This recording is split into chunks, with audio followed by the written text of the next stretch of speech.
my class, you will learn to think for yourselves again.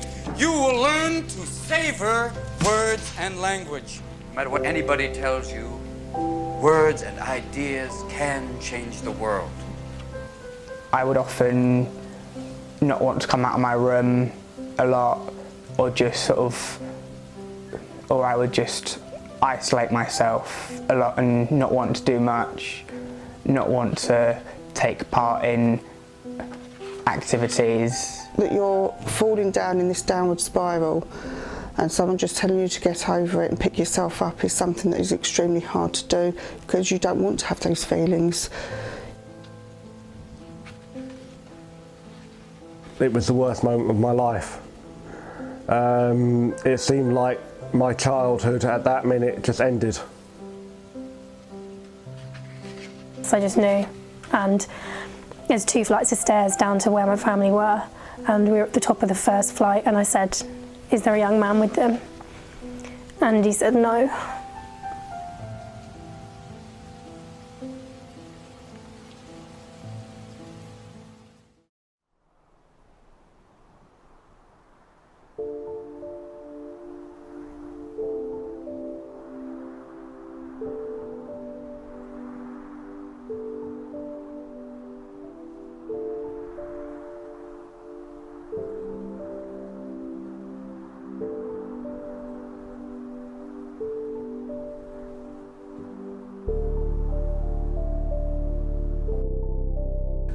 I'm Dr. Paul Woods. I'm a GP working here in Horsham in West Sussex. People often ask what depression is, and depression is a mental illness that negatively affects the way you feel, think and act. And it has to have been going on for weeks or months. It can't just be a few days, and it has to be distinguished from just feeling unhappy and feeling sad, which might just go on for a few days but will normally resolve itself. And there are a host of other symptoms accompanying the depression. For example, obviously one feels very low, one feels sad.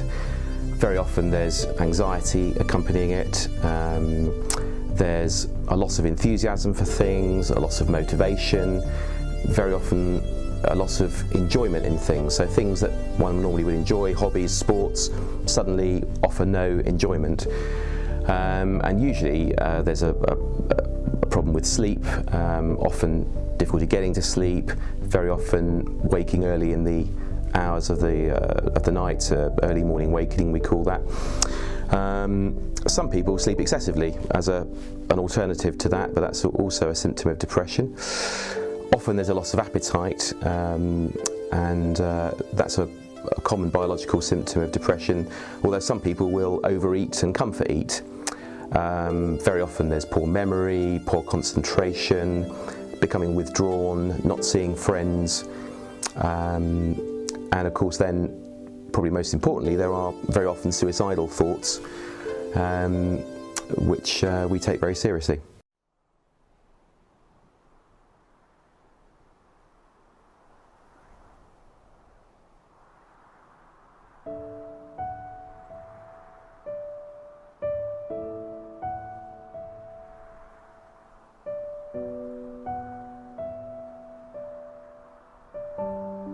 For me, I first started to notice my depression in late secondary school, going on to 6th form. At this time, I was also diagnosed with ADHD, and I started to take medication for my hyperactivity as well. And that helped in school, and I was able to pass my GCSEs with good grades. I think my mum first noticed it when I started 6th form, like after secondary school really. I would often not want to come out of my room a lot, or I would just isolate myself a lot and not want to do much, not want to take part in activities and just, I guess you could say, not much fun and a bit boring, if that makes sense.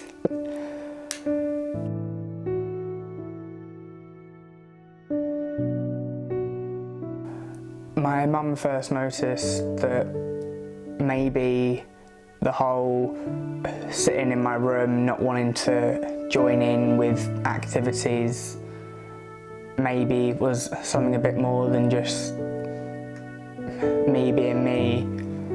So she took me to the doctors, and the doctor said that it sounds like I'm a bit depressed, and I started some medication for that, and I noticed a difference quite quickly with that.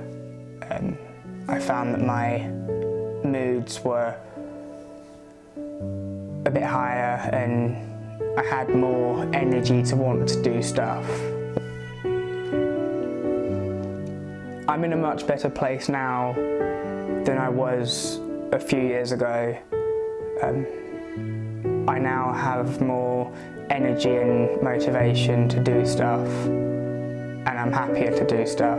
The advice I'd give to someone who's suffering with depression, or they think they might be depressed, would be to not isolate yourself from the world and try and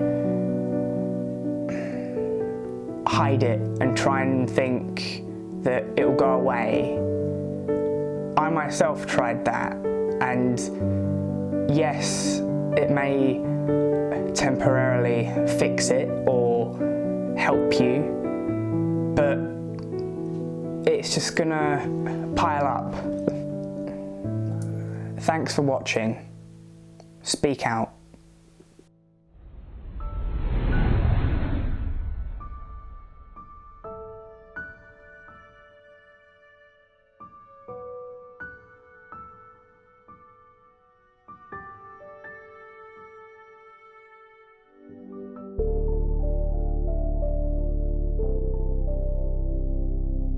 Some people wonder whether they've got depression when they've got low self-esteem, and want to know what the difference is between the two.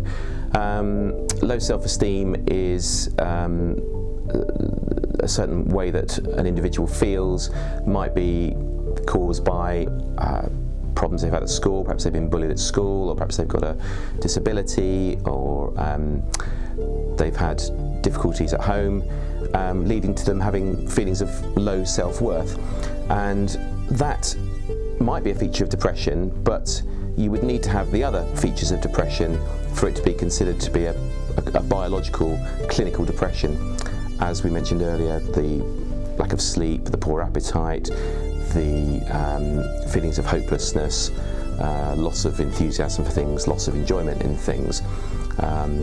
So I think they're quite separate entities, but they often coexist.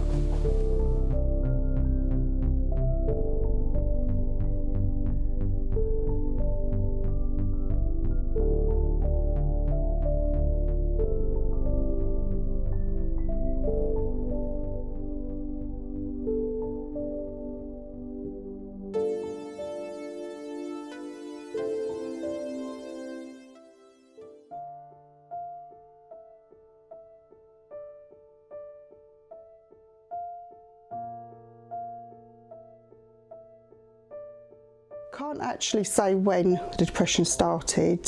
Felt different when I was a teenager. Started having anger issues, probably what they would have classed ADHD. It could have been then, as I had quite a lot of upset before then with my nan passing away. Dad having a heart attack, and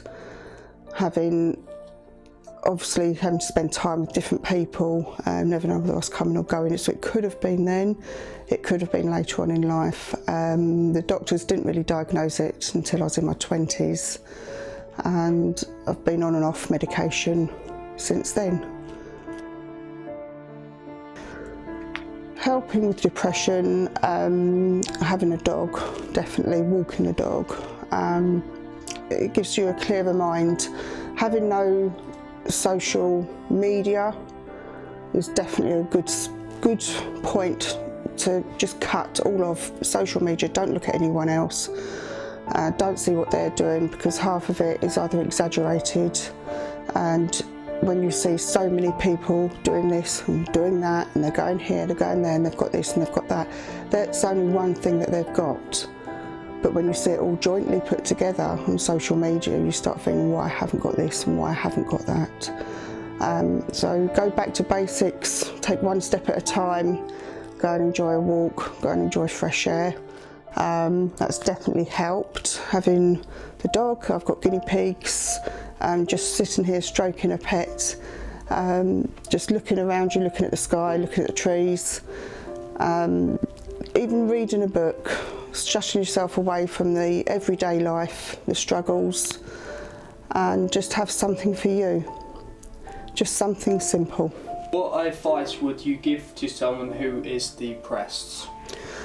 Firstly and foremostly, go to your GP. It's very, very important to seek medical advice. They can give you medication which helps, and also to have someone close to you that you trust, that you can tell that you have got depression. Even if you don't go into detail, you just know they're going to be there for you to hold your hand.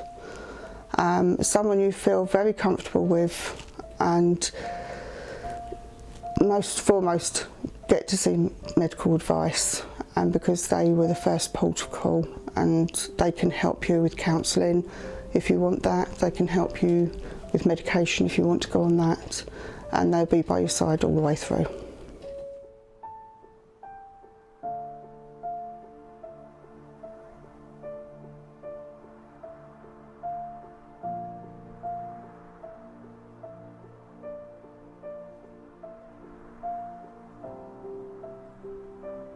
In terms of where people get help for their depression, I would think that the first port of call should be going to see their GP, their general practitioner. GPs deal with an awful lot of mental health. The vast majority of mental health is dealt with by GPs rather than by psychiatrists, the other kind of doctors that look after people with mental health problems. And there was a recent survey that showed that about 40% of GP consultations have some element of mental health problems in them. So it's a huge workload for GPs, but they are definitely the first port of call, I think. There are other agencies as well. There are charitable agencies, organisations like Mind, for example. There are online resources, there are online therapy modules that you can do. There are books on mental health and depression. There is a college in Sussex here called Sussex Recovery College, which does courses on such things as depression management and self-esteem and managing anxiety and a whole host of different things. So there are all sorts of resources out there. But I think a GP is probably the first port of call, and they can hopefully signpost you towards services.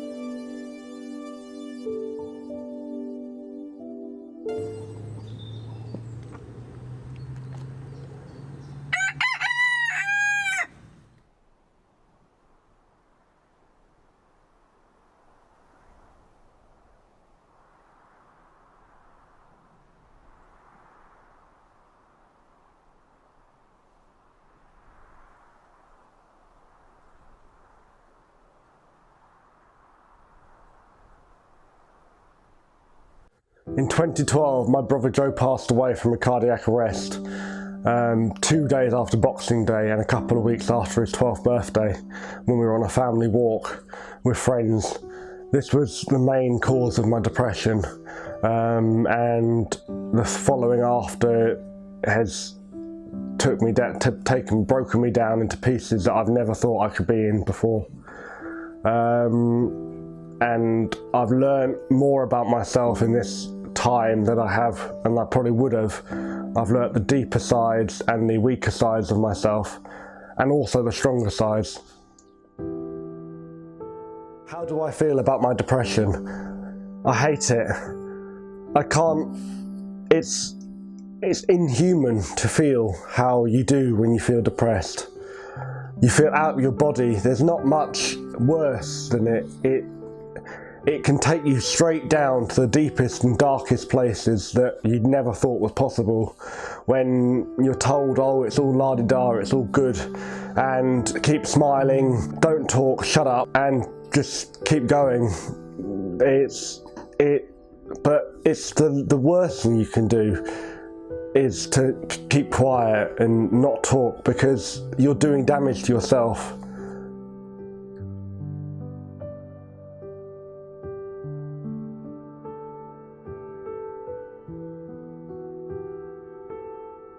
What helps me with my depression is being outside with my animals, doing things that I love, not being in the mind space that I can't do anything. Because I always try to push myself, even when I'm feeling shit. Because I know it's good for me. And going out to my clients, doing gardening, sometimes it can feel like the worst thing that I want to do. Get out and go and do stuff if I'm not feeling good. How can I possibly put anything good into what I'm doing without it impacting me in some way? So just keeping my mentality being, well, what's the worst which can happen? Because if I don't give it a go, it won't get done. What advice would I give to somebody who's depressed? Keep going, stay strong. Know that this isn't it. There are good times, even through the dark tunnels. And you just have to let the waves of depression come and go, because your brain is the strongest part of your body. It moves your body. Your body wouldn't be you without it. And you just have to dig deep and tell yourself, well, all right then, let's go. Because if you don't, you'll end up suffering even worse than you feel. And getting help from people who have talked to people who are in similar places as you are, knowing that they are doing you good by letting you talk. The worst thing you can do is not talk, and talking is natural.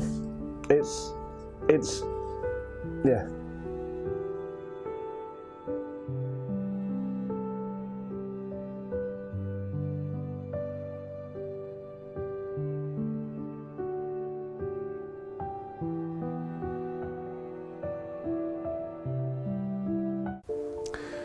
Medicines are widely prescribed, of course, for depression, and there are many available now, and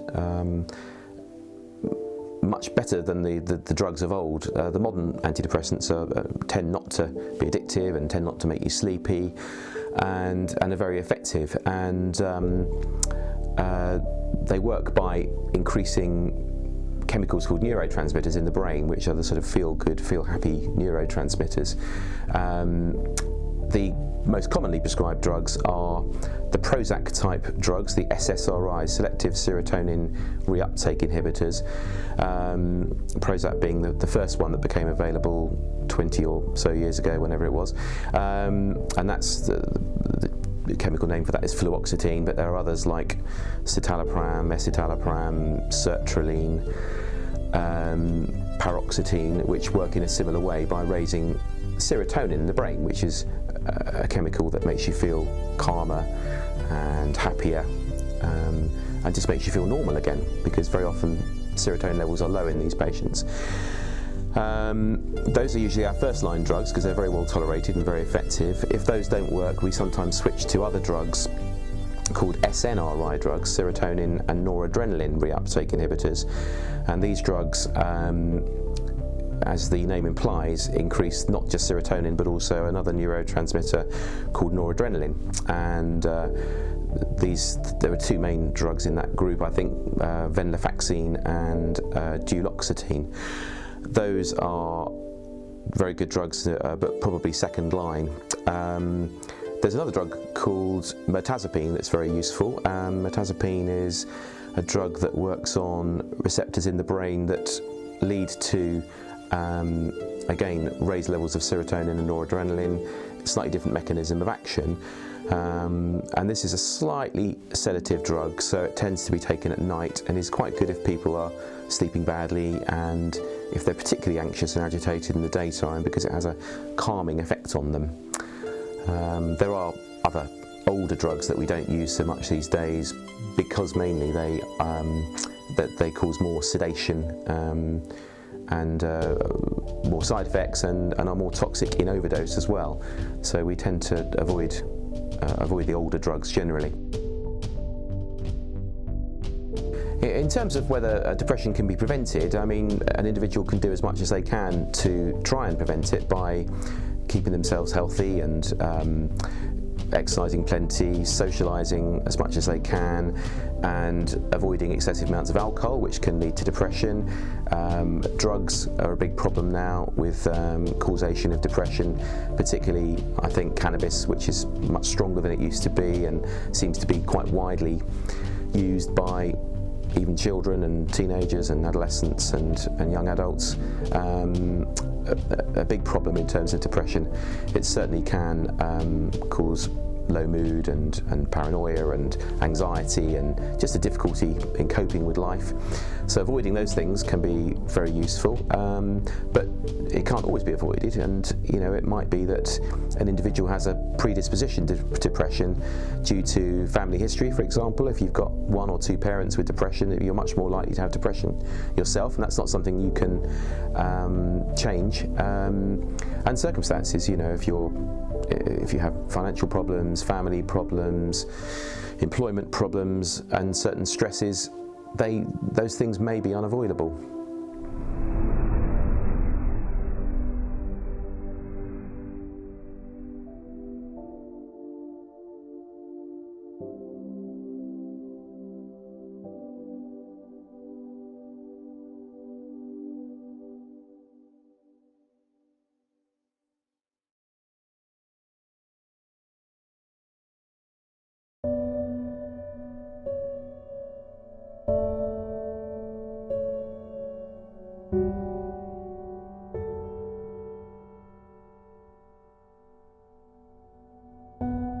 So James was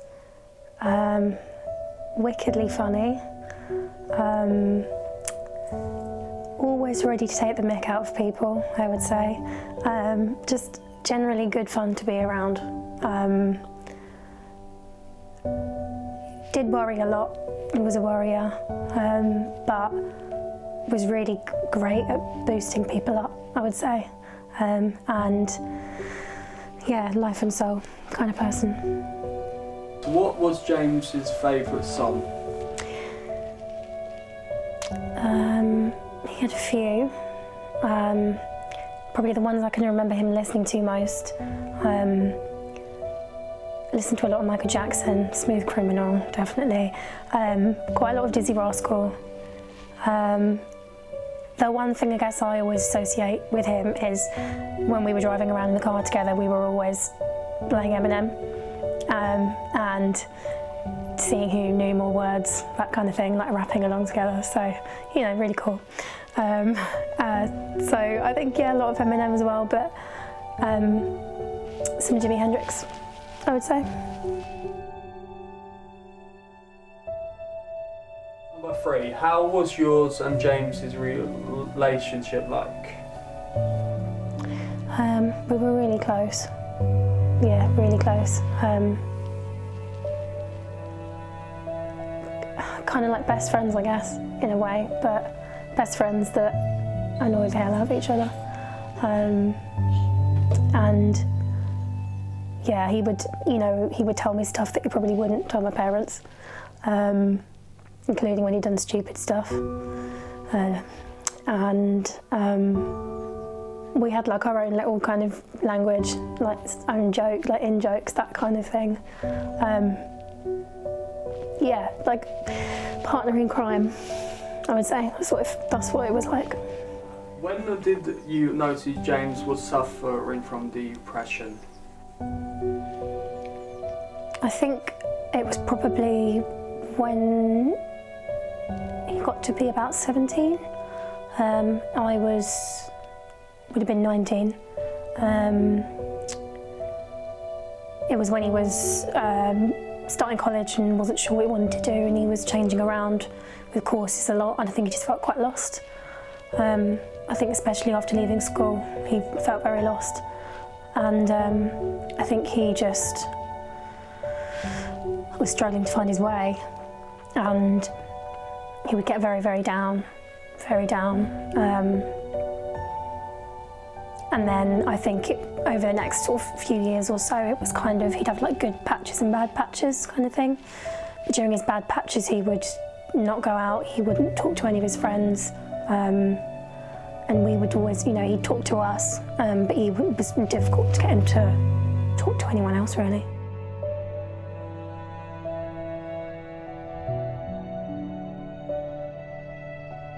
My name is Russell Utting, and I knew James from school. We're quite long-time friends ever since then. The first time I hanged out with him as a friend was when me and Carl Walters approached him at the end of either year 9 or year 10, I believe. And we invited him to hang out for the night. And he was more than happy to come over, and we're very good friends ever since then. So, Russell, could you tell me your favourite memory you had with James? Well, I couldn't pick a favourite memory at all, but there are so many times where we've just spent hours talking together, just talking about life, our problems, just how to go forward with everything. Or even just the time he threw chili con carne on my dog just for a laugh. Like, it was pretty hilarious. The dog must have loved it. When did you notice James was suffering from depression? Probably about maybe a year or two after I left school. Though at the time I didn't think of it as depression, because at the time I wasn't really aware of the concept. But also looking back, when people with special needs, when we leave school, there's a lot of help at school, and when you leave, there's just no help at all. So you kind of just left to fend for yourself in the big wide world, and that really would have affected James quite a lot, like it did a lot of us. There would be a lot of times where me and James would just sit down, we'd just talk about how we were doing mentally in our heads, and the thing about, he would tell me about the times he went to the doctor. He would tell the doctor about his problems, and then he would talk to him about his depression. He had got these antidepressants, and I remember at the time he was telling me he said they didn't really agree with him at all. He kind of stopped drinking for a year and a half after that, because he said every time he drank, he just made him feel weird, like the antidepressants. So for a time he blamed that. That had a big part in what happened to him, I reckon. But at the same time, it's not that those drugs are always bad for everyone. Some people do benefit quite greatly from things like that, but just for him, or say me, I don't think they're good for certain people.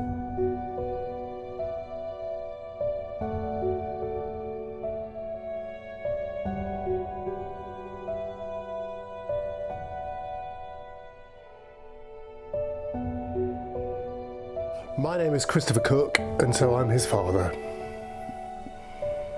So what was your relationship like with James? It was a wonderful relationship, and we had many, many happy times together. We were in many ways quite similar. So similar tastes in music, in film, in history, and being with him was just a joy the whole time. And yeah, he was a wonderful, wonderful lad. I'm very, very proud of him even now. I always will be. So, how was James like as a son? Lovely boy. He went through a slightly wild phase, I suppose, when he was sort of in his late teens, but then I think that's par for the course because, you know, when I was in my late teens, I did my fair share of crazy things as well. But actually, he grew up into be a fantastic young man, very, very respectful. I would honestly say, there was not a bad bone in his body. What he really wanted was for everyone around him to be happy, and he was just a joy to be with, you know, a good sense of, terrific sense of humour, and an awareness of life. He was always very keen to find out about things, and I have to say, I'm just an incredibly proud dad, you know, to have had someone as lovely as that as a boy. I couldn't have wished for any boy better than that.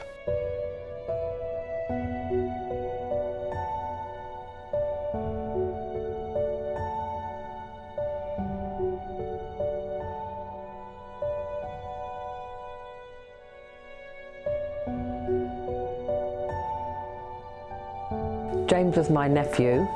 I'm his auntie. My name's Caroline Pinelli. What did James like do when at the farm? James loved coming down to the farm, and I lived in the hayloft, which was a converted barn. He would come out with me walking the dogs. I had a black lab and a little dachshund, but he loved the lab most. We'd go out walking in the woods.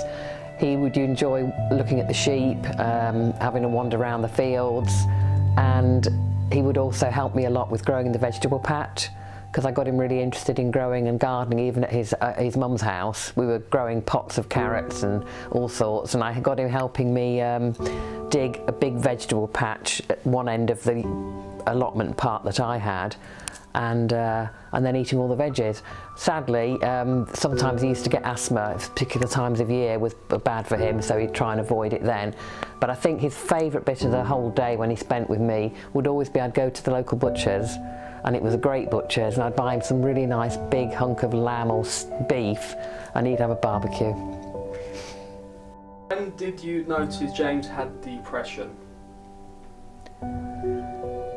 When I was living with my sister and my nephew particularly, and my niece was there some of the time between uni, he was, what, 18-ish. I noticed that he had a lot of anxieties about certain things. He was looking to try and find fixes to certain physical things he thought were going on with him. So, you know, he tried Reiki, and he got very obsessed with Reiki, and then suddenly it was like, no, that's not going to work. And I just thought there's something going on here for James it's not easy to fix. He's just exhibiting signs of somebody who's draws in on himself sometimes and over perseverates on certain things. And that could have been an aspect of his Asperger's, but it was certainly a depressive state.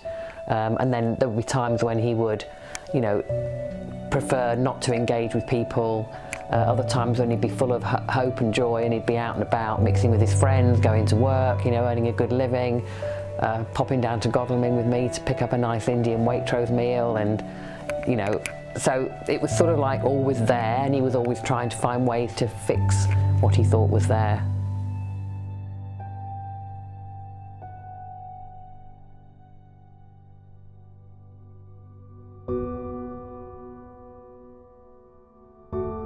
My name's Liz Pinelli, and I'm James's mum. So could you tell me what happened to James?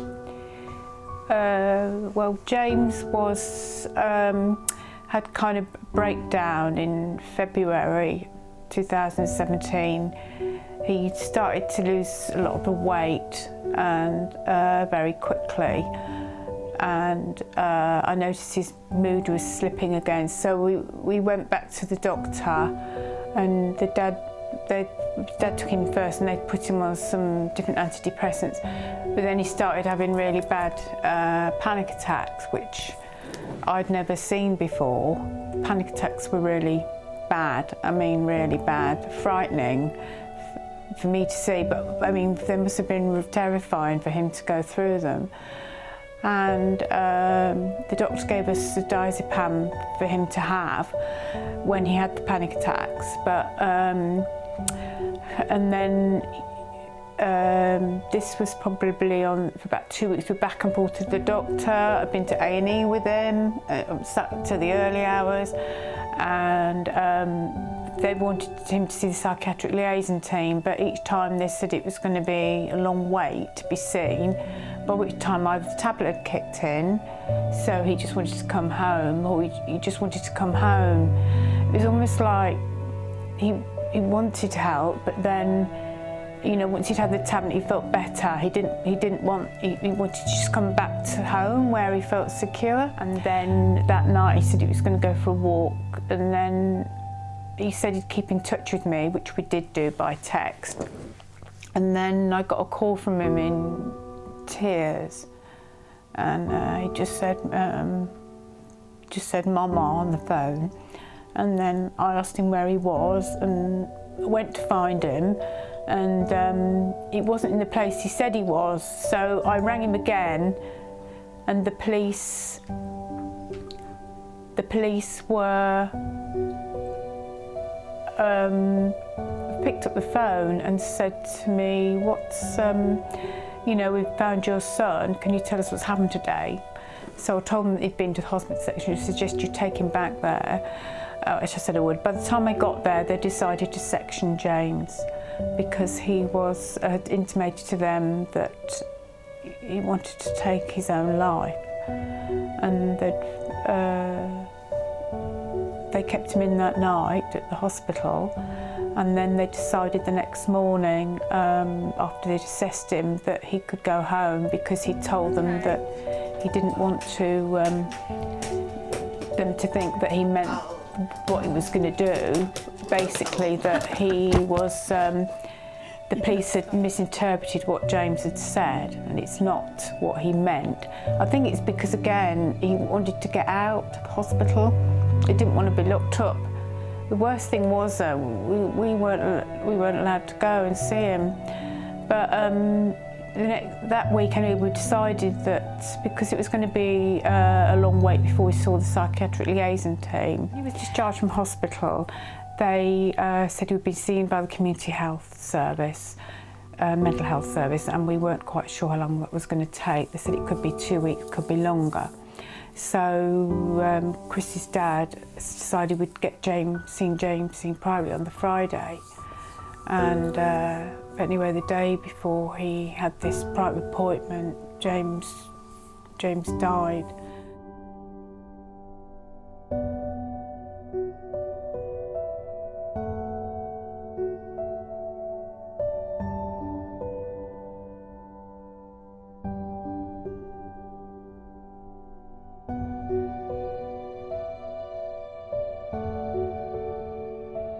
But he said a few things to me that week, and I thought, you know, a couple of things he'd said, like he sat me down in the lounge one night and said that he wanted to tell me that he loved him and how much I meant to him.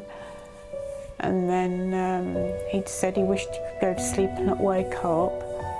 And then the biggest thing he felt was that he kept feeling like he was losing his mind. He kept saying to me he was lost his mind, and he felt like outside his body. And I've heard other people say that as well. But the night before, he seemed a bit brighter, and he went out and bought chips and bought me some chips. And I texted his sister and said, I think the tablets are kicking in. And because James seems much brighter, and he actually answered Lizzie's text, because all week he hadn't wanted to see anybody at all. He didn't want to be his dad, didn't want to see his sister, didn't want to see my sister, and they'd offered to come home. He didn't want them there. And it's like he cut himself off from everybody.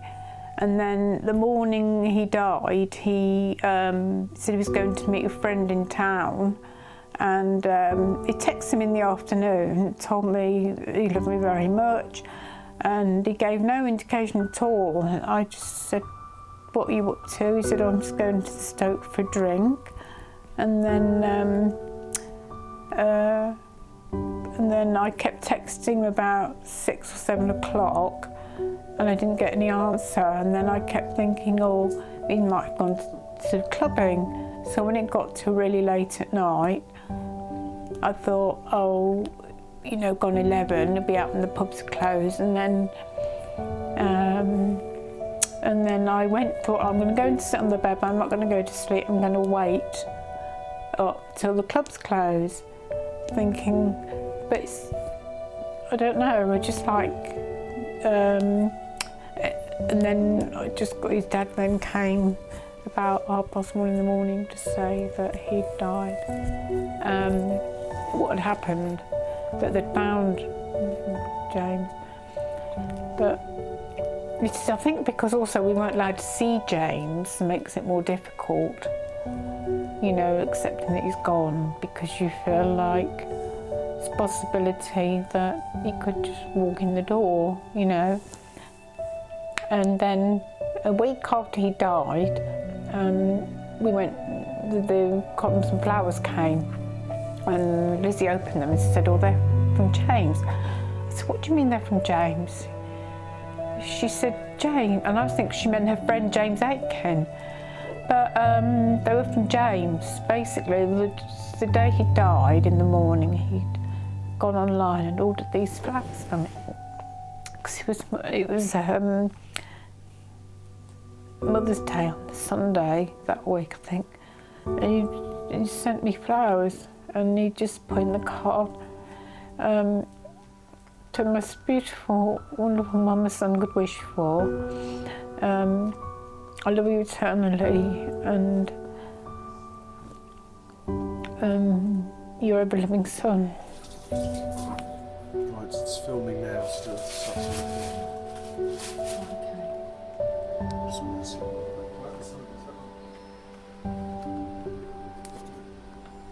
Come out a bit, Mother. Am I in the shot?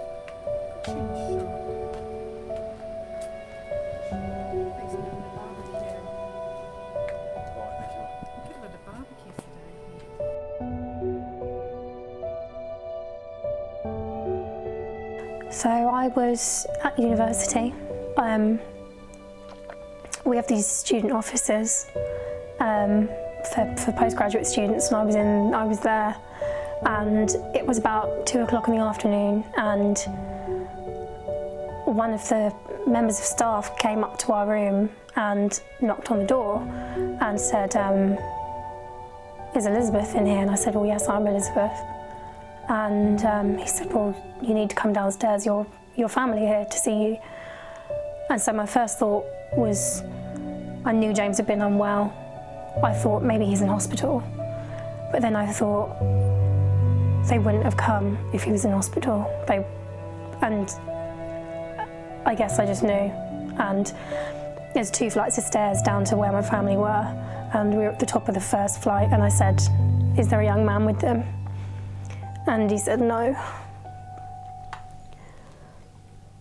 And I guess that's when I knew. So we went down the stairs and got to the second flight of stairs and saw my mum and saw my dad. And he wasn't there.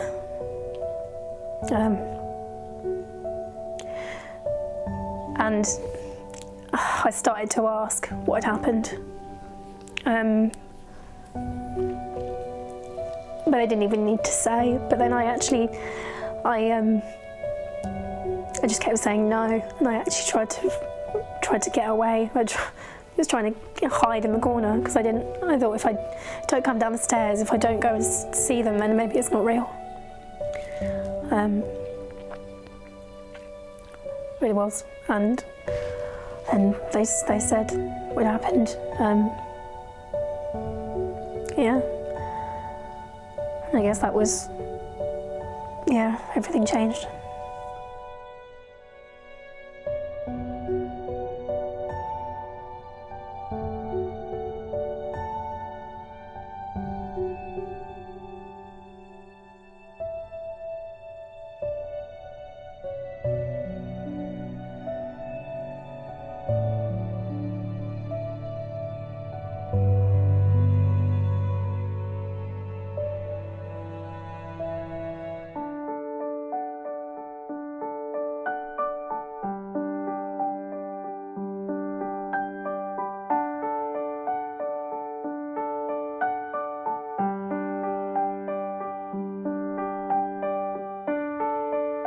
when your day is long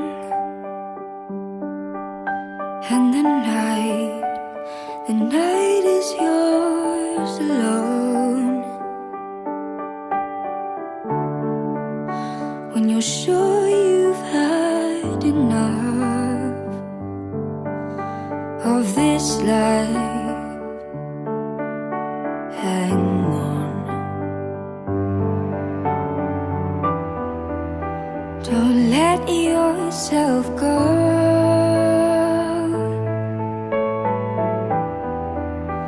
'cause everybody cries and everybody hurts sometimes.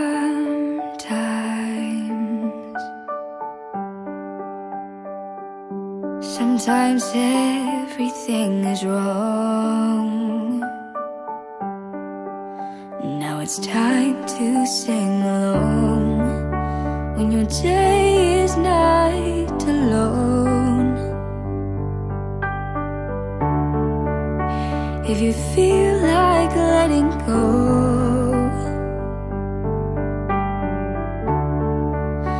if you think you've had too much of this life, hang on, 'cause everybody hurts. Take comfort in your friends.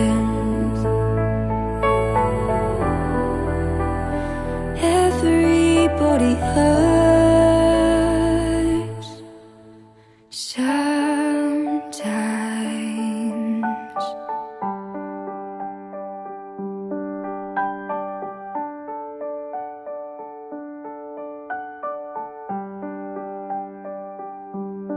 Sometimes.